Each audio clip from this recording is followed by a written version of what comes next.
नमस्कार, मैं हूं कुमार गजेंद्र। जनपद ऑन द स्पॉट में आपका स्वागत है। हमारे एक दूसरे social media platform podcast with Kumar Gajendra में भी आपका स्वागत है, जहां आप हमें सुन सकते हैं। अरविंद केजरीवाल एंड कंपनी ने जिस तरीके से दिल्ली को हर स्तर पर लूटा था, आज पंजाब में केजरीवाल ने वही जाल फैला दिया है, क्योंकि दिल्ली उनके हाथ से निकल गई और दिल्ली के लोगों ने अरविंद केजरीवाल एंड कंपनी को उखाड़ कर फेंक दिया। तो ऐसे में अब पंजाब उनके पास है, जिस पर अपनी अय्याशियां की जा सकती है। उसके खजाने की चाबी भगवंत मान के पास है, तो समझो वो अरविंद केजरीवाल को दे दी गई है।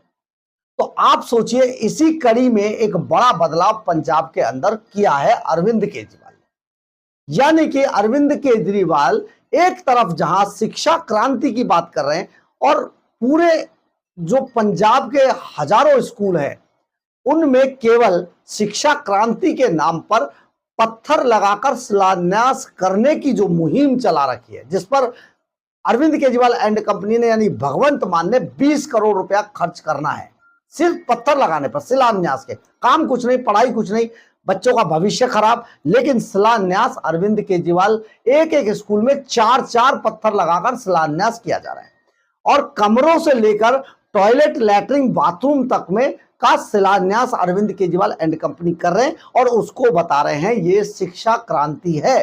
और इस शिक्षा क्रांति में दिल्ली का सबसे फेलियर आदमी यानी कि मनीष सिसोदिया, वो शिक्षा क्रांति का जनक अब पंजाब में है, क्योंकि दिल्ली ने तो उनको निकालकर हराकर बाहर फेंक दिया है। तो अब पंजाब में वो शिक्षा क्रांति वही चला रहा है जो दिल्ली के अंदर शिक्षा का सत्यानाश करके गया था। हम आपको यहां पर यह बता देते हैं कि अरविंद केजरीवाल ने शिक्षा क्रांति के नाम पर एक और बड़ा काम किया है। दरअसल है क्या, पंजाब के अंदर एक यूनिवर्सिटी है, मेडिकल यूनिवर्सिटी, बाबा फरीद मेडिकल यूनिवर्सिटी। ये फरीदकोट में है और इसका नाम है बाबा फरीद मेडिकल यूनिवर्सिटी। इस यूनिवर्सिटी में क्योंकि मेडिकल यूनिवर्सिटी है, तो यहां पर बहुत सारे ऐसे मेडिकल के एडमिशंस जो टेबल के नीचे से लेकर पंजाब के अंदर करा दिए जाएंगे और दूसरी यूनिवर्सिटियों के जो निकाले हुए जो मेडिकल, असल में हम आपको यहां पर यह बता देते हैं कि इस समय पर देश के अंदर जो सबसे बड़ा शिक्षा के अंदर सबसे बड़ा जो रिश्वत है वो मेडिकल के क्षेत्र में है।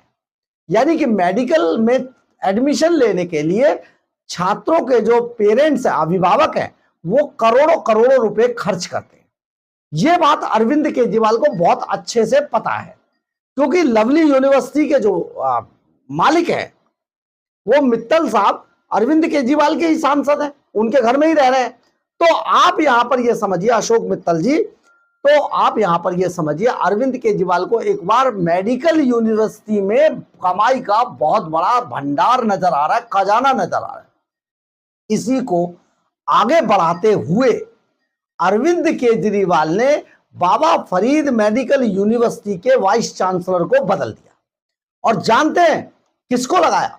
बाबा फरीद मेडिकल यूनिवर्सिटी के वाइस चांसलर को, जो अरविंद केजरीवाल के सबसे खासम खास हैं, डॉक्टर राजीव सूद, उनको बाबा फरीद मेडिकल यूनिवर्सिटी का वाइस चांसलर लगा दिया है। अब ऐसे में अरविंद केजरीवाल एंड कंपनी मनमानी के एडमिशन करवाएगी उनसे और करोड़ों रुपया इकट्ठा कर लेगी।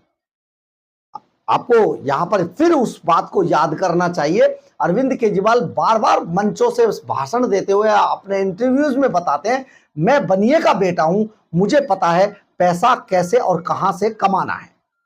तो ये जो कमाई का एक जरिया अरविंद केजरीवाल ने निकाला है, वो बहुत बड़ा जरिया निकाला है और जो एडमिशन करेगा वो वाइस चांसलर को इसकी जिम्मेदारी दे दी जाएगी। तो ऐसे में बड़ी मोटी रिश्वत, करोड़ों में, एक एक बच्चे से करोड़ों लाखों रुपए वसूल लिए जाएंगे। तो इसका लेकिन वाइस चांसलर बदलना बहुत जरूरी था और डॉक्टर राजीव सूद, जो हमारे सूत्र बताते हैं, वो अरविंद केजरीवाल के बड़े खासम खास थे, उनको लगा दिया वाइस चांसलर।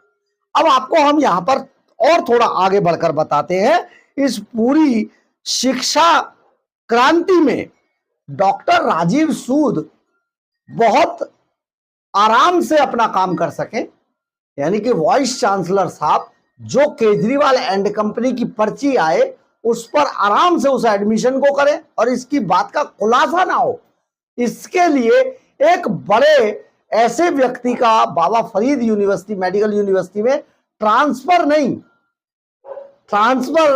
ट्रांसफर करके उसे बाहर कर दिया गया। और जानते हैं ये आदमी कौन है जिसका ट्रांसफर बहुत दूर किया गया है? ये है विक्रांत अरोड़ा। इनका नाम विक्रांत अरोड़ा, जो हमारे सूत्र बता रहे हैं। और ये जो विक्रांत अरोड़ा हैं, इनका ट्रांसफर बाबा फरीद यूनिवर्सिटी से बाहर कर दिया गया है। और ना केवल इनका ट्रांसफर किया गया है, बल्कि बाबा फरीद मेडिकल यूनिवर्सिटी में इनकी एंट्री बैन कर दी गई है। अब आप सोचिए एंट्री बैन क्यों की गई? दरअसल जो ये विक्रांत हैं, ये यहां पर यूनियन के प्रधान हैं और यूनियन के प्रधान होने के साथ साथ इन्होंने बहुत सारी जानकारियां आरटीआई के माध्यम से तरह तरह के लोगों की इकट्ठी कर रखी हैं और ये आरटीआई लगाकर बहुत सारे लोगों की जानकारियां मांग लेते हैं। तो यानी कि ऐसा आदमी अगर यूनिवर्सिटी में रहा तो सचमुच आगे आने वाले समय में अरविंद केजरीवाल के लिए मुश्किल पैदा कर देगा, क्योंकि ये तो डॉक्टर राजीव सूद की भी बहुत सारी जानकारियां इकट्ठा कर लेंगे। और अगर ये यूनिवर्सिटी में ये एंट्री करेगा, आता जाता रहेगा, तो भी लोग इसके, क्योंकि ये यूनियन का लीडर है वहां पर, इसलिए इसे बहुत सारी जानकारियां यूनियन के लोग इन्हें दे देंगे। हर स्तर का आदमी इनकी यूनियन में है। तो इससे बचने के लिए अरविंद केजरीवाल ने इसकी एंट्री बैन कर दिया। सबसे पहला काम डॉक्टर राजीव सूद ने वाइस चांसलर बनने के बाद इन्हीं की विक्रांत की एंट्री बंद कर दी। अब ये ना अंदर आएंगे, एक तो इनका ट्रांसफर कर दिया और यूनिवर्सिटी में इनको बैन कर दिया। तो अरविंद केजरीवाल के लिए जो ये राजीव सूद है, जो वाइस चांसलर साहब है, ये बहुत आराम से जो केजरीवाल चाहेंगे वही होता रहेगा। आप सोचिए किस तरीके से पंजाब की इन यूनिवर्सिटी और स्कूलों को बर्बाद किया जा रहा है अरविंद केजरीवाल द्वारा। सचमुच ये बहुत बड़ी खबर है अगर आप सोचे तो।